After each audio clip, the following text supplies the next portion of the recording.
Hello and नमस्कार साथियों, आप सभी का बहुत बहुत स्वागत है एक नए वीडियो में। प्यारे साथियों, यदि आप हमारे चैनल पर अभी तक नए हो तो सब्सक्राइब कर लेना, क्योंकि इस चैनल के माध्यम से आपको सभी ऑनर्स पेपर का सजेशन बिल्कुल मुफ्त दिया जाता है, जिसके एक भी रुपए आपसे नहीं लिए जाते। तो हम आप लोगों के लिए इतना सारा मेहनत करते हैं, तो आप लोगों का भी कर्तव्य बनता है चैनल को ज़्यादा से ज़्यादा सब्सक्राइब करें, वीडियो को बिल्कुल भी स्किप मत करना, क्योंकि ये काफ़ी ज़्यादा इंपॉर्टेंट है। आइए प्रारंभ करते हैं। जी हाँ दोस्तों, आपके पूरे साल की तैयारी को मात्र इस 10 मिनट के वीडियो में कवर किया जा रहा है, और इस 10 मिनट के वीडियो में आपसे 100 मार्क्स की गारंटी ली जा रही है। तो आप लोगों के पास एक गोल्डन अपॉर्चुनिटी है प्यारे साथियों। तो इस तरह की अपॉर्चुनिटी को यूं ही जाने नहीं दिया जा सकता। यहाँ पर जितने भी प्रश्न आपको बताए जाएंगे वही प्रश्न बताए जाएंगे जो आपके एग्जाम में 100% पूछा जाए। जी हाँ दोस्तों, आप बात कर ले यहाँ पर जितने भी प्रश्न देख रहे हैं, इन सभी प्रश्नों का उत्तर जो है हिस्ट्री यानी कि इतिहास के प्रोफेसर के द्वारा काफ़ी सरल और आसान शब्दों में तैयार किए गए हैं। यदि आप इन प्रश्नों का उत्तर एक नज़र से देख लेते हो, आप मन की गति से याद कर पाओगे। ना ही आपको प्रश्न का उत्तर रटने की आवश्यकता है, ना ही आपको अपने कॉपी में लिखने की आवश्यकता है। ठीक है, देखने मात्र से ही इन सभी प्रश्नों का उत्तर आपको याद हो जाता है। तो इसी से आप अंदाज़ा लगा सकते हो कि कितने आसान शब्दों में हमारे प्रोफेसर के द्वारा इन सभी प्रश्नों का उत्तर तैयार किया गया है। जब आप एग्जाम हॉल जाओगे और एग्जाम हॉल में मेरे द्वारा दिए गए उत्तर को यदि आप सेम टू सेम लिख कर आते हो, तो आप भी 100 में 100 मार्क्स प्राप्त कर पाओगे, क्योंकि आप जो उत्तर लिखोगे, उत्तर लिखने की इस कला को देखकर कॉपी जांचने वाले इंप्रेस हो जाते हैं और आपको फुल में फुल मार्क्स प्रदान करते हैं।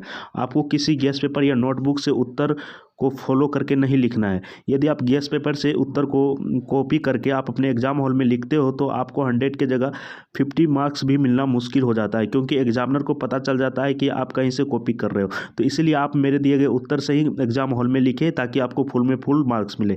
तो प्यारे साथियों, मैं आप लोगों को एक बार फिर से बता दूँ, यहाँ पर जितने भी प्रश्न हैं, इन प्रश्न के उत्तरों का एक पीडीएफ तैयार किया गया है। ठीक है, इन सभी प्रश्नों का उत्तर का पीडीएफ तैयार किया गया है।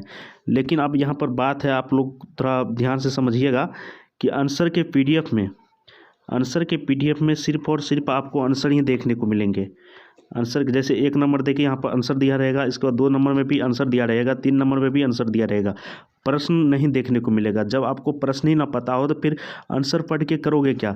तो मैं आप लोगों से रिक्वेस्ट करता हूँ, अनुरोध करता हूँ कि जल्दी से आप इन सभी प्रश्नों को अपनी कॉपी में लिख लीजिए। ठीक है, जल्दी से आप इन प्रश्नों को अपनी कॉपी में लिख लीजिए। इसके बाद वीडियो के अंत में बताऊँगा कैसे आप इन सभी प्रश्नों का उत्तर का पीडीएफ कुल मिलाकर 1 मिनट में प्राप्त कर पाएंगे। और जो बच्चे पेपर 5 हिस्ट्री ऑनर्स पेपर 5 की वीडियो नहीं देखा है, वो डिस्क्रिप्शन बॉक्स में जाइए और पेपर 5 का वीडियो देखिए। इसके बाद पेपर 6 का ही वीडियो देखिए। पहला सवाल आप अपने कॉपी में लिखोगे। ठीक है, और लिखना कहीं ना कहीं आप लोगों के लिए ज़रूरी है। आंसर के पीडीएफ में ओनली फॉर आंसर, और यहाँ पर क्वेश्चन आपको देखने को मिल रहा है, तो क्वेश्चन लिख लोगे, फिर आंसर का पीडीएफ प्राप्त कर लेना। आप प्लीज़ कर लो इतना। उन परिस्थितियों की विवेचना करें जिसके कारण पाकिस्तान का निर्माण हुआ था। आखिर ऐसी क्या विपदा आ गई थी, आखिर ऐसी क्या परिस्थितियाँ आ गई थी जिसके कारण पाकिस्तान का निर्माण करना पड़ा था। और में पूछ दिया जाएगा, भारत विभाजन की परिस्थितियों का वर्णन करें। दोनों प्रश्न बिल्कुल सेम है, उत्तर भी बिल्कुल सेम होंगे, बस आपका नज़रिया थोड़ा सा चेंज करना होगा। भारत विभाजन की परिस्थितियों का वर्णन करें। भारत का जो विभाजन किया गया था किन किन परिस्थितियों के कारण हुआ था, इसके बारे में आपको बताना है।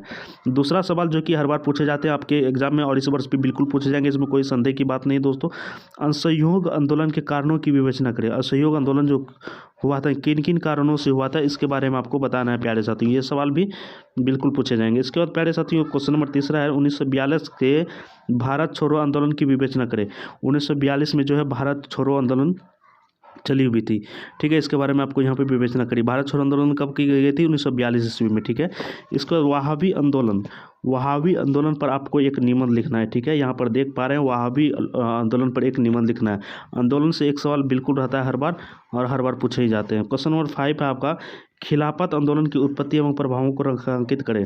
खिलाफत आंदोलन की उत्पत्ति कैसे हुई थी और इनके क्या क्या प्रभाव पड़े थे, इसके बारे में यहाँ पर आपको वर्णन करना है। कैबिनेट मिशन का सभी ने नाम सुना होगा, कैबिनेट मिशन पर आपको प्रकाश डालना है, इसके बारे में आपको लिखना है। क्वेश्चन नंबर 7 जो कि हर बार पूछे जाते हैं एग्जाम में, इस बार भी पूछे जाएंगे। देखो, यही सवाल बार बार क्यों पूछे जाते हैं, क्योंकि इससे बेहतरीन सवाल हिस्ट्री जैसे सब्जेक्ट में है ही नहीं, इसीलिए एग्जामिनर के द्वारा इसे बार बार रिपीट करवाया जाता है। परंतु आप लोग को पता नहीं होता है कि कौन सा सवाल रिपीट हो रहा है, कौन सा नहीं हो रहा है, इसलिए आपको ये सजेशन देखने की आवश्यकता होती है। ठीक है, भारत में राष्ट्रीयता के विकास के कारणों को रेखांकित करें। भारत में जो राष्ट्रीयता के विकास हैं किन किन कारणों से हुए हैं इसके बारे में आपको यहाँ पर रेखांकित करना है। या और में पूछा जा रहा है भारत में राष्ट्रीयता के उदय और विकास का वर्णन करें। ठीक है, दोनों सवाल को आपको लिख लेना। भारत में राष्ट्रीयता के विकास के कारणों को आपको लिखना है, या फिर भारत में राष्ट्रीयता का जो उदय हुआ था और विकास किस प्रकार हुआ था इसके बारे में आपको यहाँ पर व्याख्या करना है। इसका लॉर्ड कर्जन का नाम तो सभी ने सुना ही होगा, काफ़ी फेमस चेहरा था ये। लॉर्ड कर्जन का एक नीति था, वो था विदेश नीति, और उस विदेश नीति में क्या क्या बातें बताई गई थी, क्या क्या विशेषताएं थी, इसके बारे में आपको यहाँ पर लिखना है। इसका क्वेश्चन नंबर 9 है आपका, भारतीय राष्ट्रीय कांग्रेस की जो स्थापना हुई थी, स्थापना होने के तत्पश्चात इसका उद्देश्य क्या था।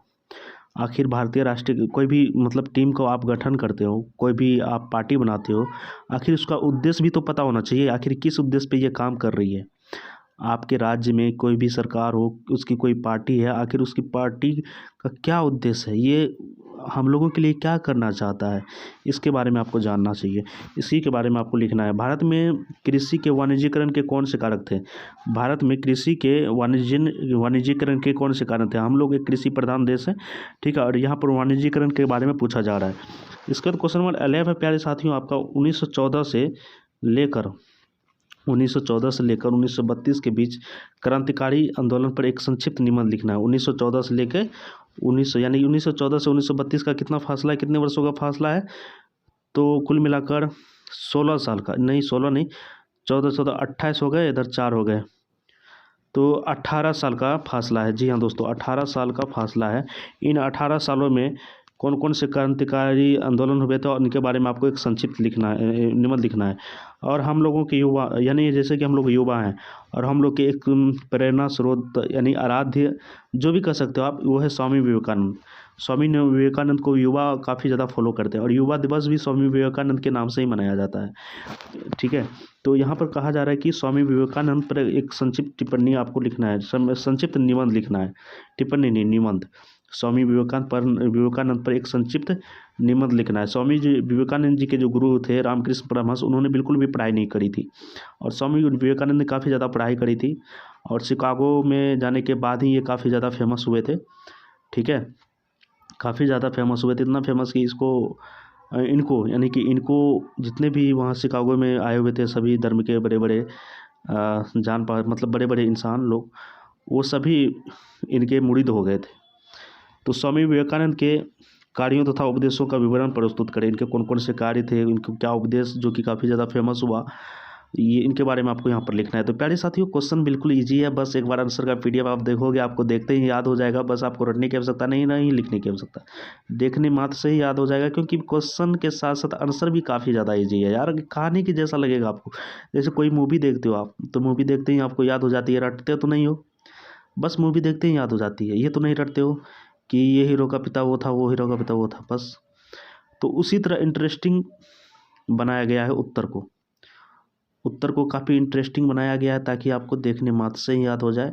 तो उसके लिए आपको टेलीग्राम ज्वाइन करना होगा। टेलीग्राम ज्वाइन करके आप आंसर का पीडीएफ प्राप्त कर पाओगे, परंतु आंसर के पीडीएफ में क्वेश्चन नहीं रहेगा, तो क्वेश्चन जल्दी से आप यहाँ से लिख लो। ठीक है, क्वेश्चन यहाँ से लिख लो और चैनल को सब्सक्राइब कर लो। पेपर 7 लेके हम बहुत जल्द आ रहे हैं, ताकि सब्सक्राइब रहेगा तो आपको नोटिफिकेशन मिलती रहेगी। तो मिलते हैं नेक्स्ट वीडियो में। Thanks for watching, bye bye, take care.